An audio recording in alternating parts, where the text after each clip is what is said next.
माननीय स्मृति जी ने पिछली बार लोकतंत्र की स्थापना की। और आज बताइए ना, कि हिम्मत नहीं पड़ रही कांग्रेस के लोग यहाँ से भागे।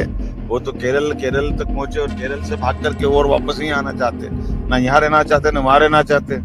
पता नहीं कहाँ जाएंगे। जो भी आएगा माननीय स्मृति जी के सामने कोई टिकने वाला नहीं। अरविंद केजरीवाल तो बड़ी लोकतंत्र की पता नहीं क्या क्या बात करते हैं। उनकी पत्नी को आगे क्यों कर रहे हैं? नहीं, जो अमेठी में कर दिखाया था वो छिंदवाड़ा में कर दिखाएंगे। ज्यादा मजा किससे आएगा, राहुल गांधी प्रियंका गांधी? अरे किसी में दम नहीं है। पिछली बार एक भाग के गए, दूसरा आ जाए वो भी भागेंगे। मध्य प्रदेश के मुख्यमंत्री मोहन यादव उत्तर प्रदेश पहुंचे और उत्तर प्रदेश की एक ऐसी लोकसभा में जिस पर ध्यान पूरे देश का है। देश के चुनावों में देश की सबसे बड़ी अगर सत्ता का संग्राम कहीं हो रहा है तो उत्तर प्रदेश के अमेठी में। और अमेठी में केंद्रीय मंत्री स्मृति ईरानी के नामांकन के लिए मोहन यादव जी मौजूद हैं। हम उन्हीं की गाड़ी में, उन्हीं के काफिले में हैं और अब सीधा बातचीत की मैं शुरुआत करता हूं। सर, उत्तर प्रदेश में स्वागत तो नहीं कहूंगा क्योंकि उत्तर प्रदेश में पहले भी आपका आना हो चुका है, लेकिन आपको पता है कि आपके विरोधी, आपके विपक्षी खूब स्वागत करते हैं और खास तौर पर ये कहते हैं कि मध्य प्रदेश के मुख्यमंत्री यहाँ आकर क्या साधना चाहते हैं।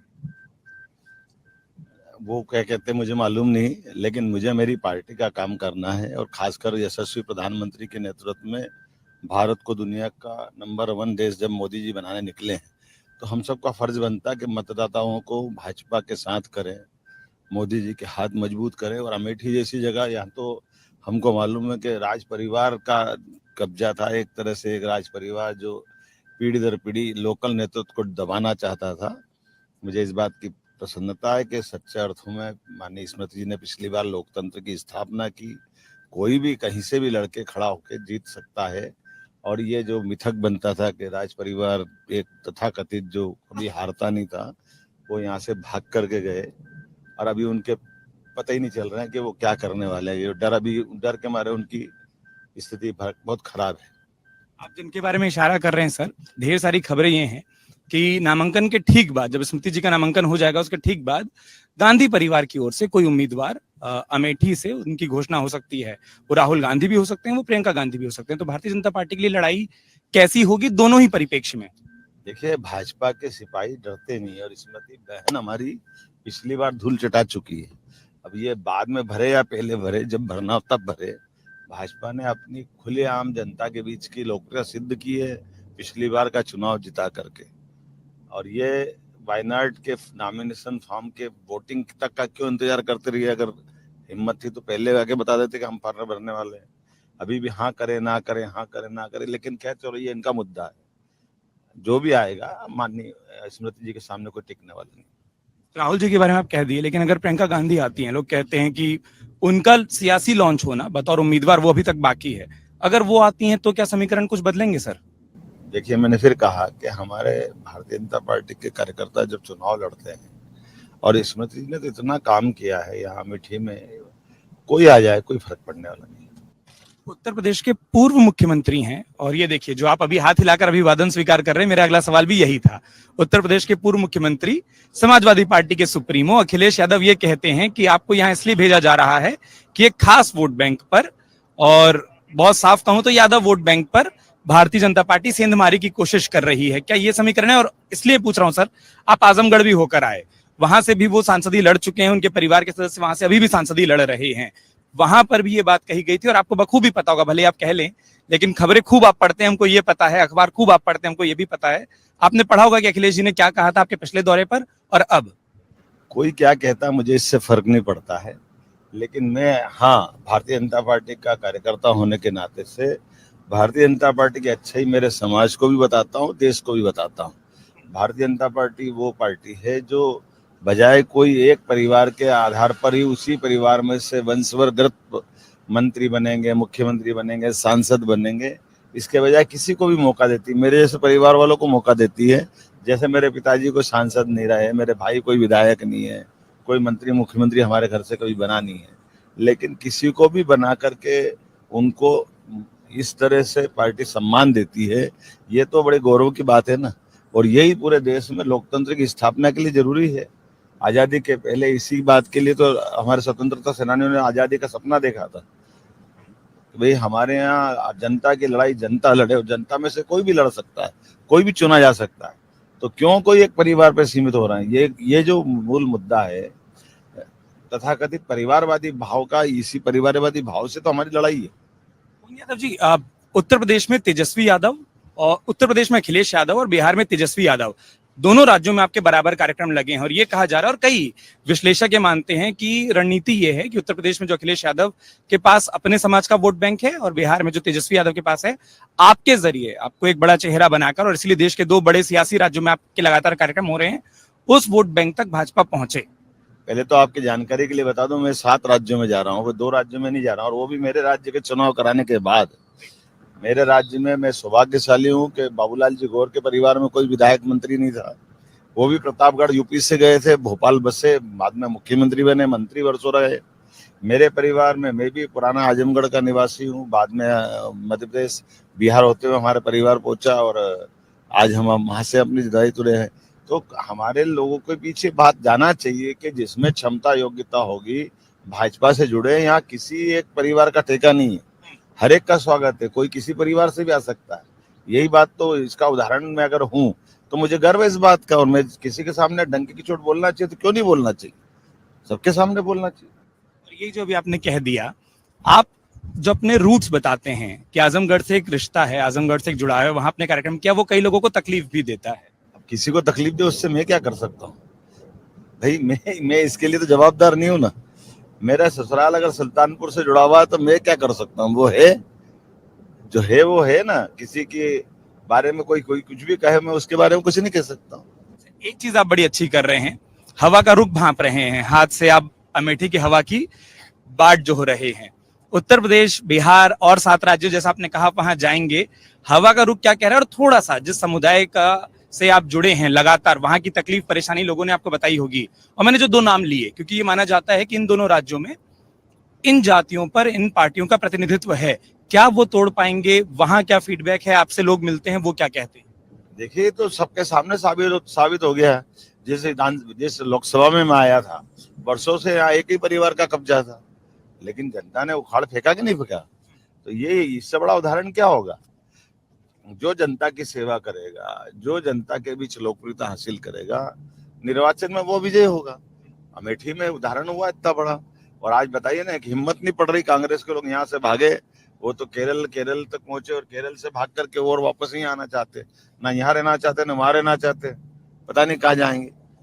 अच्छा, एक अंतिम सवाल, उत्तर प्रदेश में जो सियासी विरोधी हैं सर, वो आपके दौरों पर बड़ा कमेंट करते हैं, और वो ये कहते हैं कि मोहन यादव जी को लाकर उत्तर प्रदेश भाजपा ये बता रही है कि उनके पास इस वर्ग से कोई प्रतिनिधित्व नहीं है, और इस वर्ग को दिखावा के लिए, इस वर्ग में एक तरीके से एक बाट जो होने के लिए, दिखाने के लिए आपको बार बार यहाँ लाया जाता है, और ये कोशिश की जाती है कि बताया जा सके कि हमारे पास कोई यादवों में इस तरीके से बड़ा नेता है।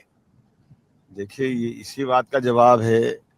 हमारे पास तो यहाँ भी अपने, चाहे कल्याण सिंह जी हो, चाहे राजनाथ सिंह जी हो, चाहे योगी जी हो, हर मंत्रिमंडल में हमारे यादव बंधु कोई ना कोई मंत्री रहे, और ये यादव बंधु यहाँ मंत्री रहे या किसी और राज्य में मुख्यमंत्री भी बनते हैं, तो स्वाभाविक रूप से वहां के लोग भी आगे क्यों बात नहीं कह सकते। ये बताए ना कि इनके घर के बाहर से कभी इनने मुख्यमंत्री बनाया है को। जो बोलने वाले हैं वो कहे ना कि हाँ हमने दूसरों को मौका दिया, वो क्यों मौका नहीं दे रहे। और वो क्या, उनका पूरा घमंडिया गठबंधन किसी को मौका नहीं देता है, क्यों नहीं देता मौका, दीजिए ना। अरविंद केजरीवाल तो बड़ी लोकतंत्र की पता नहीं क्या क्या बात करते हैं, उनकी पत्नी को आगे क्यों कर रहे हैं। ये वही बात आ गई ना जो हर एक दूसरा कर रहा है, ये गए वो आए, वो गए वो आए, लेकिन होना परिवार का ही चाहिए, बाहर पे भरोसा नहीं करते हैं। मैं बताऊं, अटल जी हमारे प्रदेश से आते थे, आज अटल जी ने देश का प्रतिनिधित्व किया, 50 साल अपोजिशन में रहे, उनका परिवार का कोई वो वंश का कोई अभी कोई हमारी पार्टी में कोई प्रधानमंत्री बना दिख रहा है क्या आपको। माननीय मोदी जी का परिवार का कोई वंश का कोई अभी मंत्रिमंडल में या प्रधानमंत्री का भावी दावेदार दिख रहा है क्या। इससे बड़े उदाहरण क्या होंगे। मेरे परिवार में मेरे से पहले कोई नहीं रहा, तो ये मेरा उदाहरण है कि नहीं है। तो लोकतंत्र में जो करके दिखा दिया है वो भाजपा है, और जो झूठ बोलते हैं वो बाकी सब है। इतनी साफगोई से आप बात किए, मैंने अंतिम कह दिया था, लेकिन एक लालच ये आ गया कि अगर मध्य प्रदेश की बात ना करूं तो बातचीत अधूरी रह जाएगी। चुनाव वहां, जैसे आपने कहा, आप करा कर आ रहे हैं, मध्य प्रदेश के चुनावों में, और मध्य प्रदेश में आपको क्या दिख रहा है? वहां तो 2 ही पार्टियों के बीच में मुकाबला होता है। भारतीय जनता पार्टी ने गढ़ बनाकर रखा है मध्य प्रदेश को पिछले लोकसभा चुनावों से। अब तक आपके पास क्या फीडबैक आया सर? दूसरी पार्टी भी नहीं बची, अब तो एक ही पार्टी है। हम 2014 में 27-29 में से जीते थे, 2019 में 28 जीते हैं। इस बार छिंदवाड़ा जो बची 2 बार से लगातार, वो छिंदवाड़ा भी करीब करीब, क्योंकि चुनाव हो चुका है, जो जनता का फीडबैक है वो हम चुनाव जीत चुके हैं। औपचारिक निर्वाचन आयोग जब घोषणा करेगा तो ये धीरे धीरे माननीय मोदी जी का जो काम का विश्वास है, भाजपा पे विश्वास है। जैसे आप क्या कभी 2 बार पूरी मेजोरिटी सरकार नहीं बन रही थी, दोनों बार सरकार बनी। इतनी बड़ी मेजोरिटी में भाजपा की सरकार मध्य प्रदेश से जैसे निकल के आती है, ऐसे यूपी से इतनी बड़ी संख्या में दिल्ली में कभी मदद नहीं मिली, लेकिन अब आने लगी है। तो ये संकेत दिखा रहा है, कोपले फूट रही है, विश्वास बन रहा है, जड़ जम गई है। और माननीय मोदी जी का जो वर्तमान का विश्व की सर्वाधिक लोकप्रियता की छवि उनकी बनी हुई है, पूरा देश विश्वास करता है और पूरा दुनिया उनको आदर से देखता है। जो बाकी बची सीट आपने कहा छिंदवाड़ा, उसके लिए क्या खास तैयारी ऐसी की जो आप इतने आश्वस्त हैं कि वो भी इस बार जीत रहे हैं? कुछ नहीं, जो अमेठी में कर दिखाया था वो छिंदवाड़ा में कर दिखाएंगे। अमेठी में वर्षों से एक परिवार का कब्जा था, दूसरा बनने नहीं देते थे। हमने यही बात जनता के बीच रखी, छिंदवाड़ा में सफल हुए, अमेठी में गए बार सफल होंगे। एक और चीज सर, मध्य प्रदेश से आप आते हैं, उत्तर प्रदेश में भी जो चुनाव हुए, जो अब तक मतदान हुआ, हमने एक चीज देखी है, वो ये कि मतदान प्रतिशत बड़ा कम रहा 19 के मुकाबले। आपको क्या लग रहा है मतदाता उतनी ज्यादा संख्या में इस बार बाहर क्यों नहीं निकल रहे? देखिए, ये तो चुनाव आयोग इसका जन जागरण के अलग अलग कार्यक्रम करता है, हम भी लगे रहते हैं। लेकिन ये कई कारण उसमें से बने। एक कारण ये भी बना है कि विवाह शादियां ज्यादा थी, एक कारण ये था गर्मी ज्यादा थी, एक कटाई का सीजन भी चल रहा था, ऐसे कई कारण थे।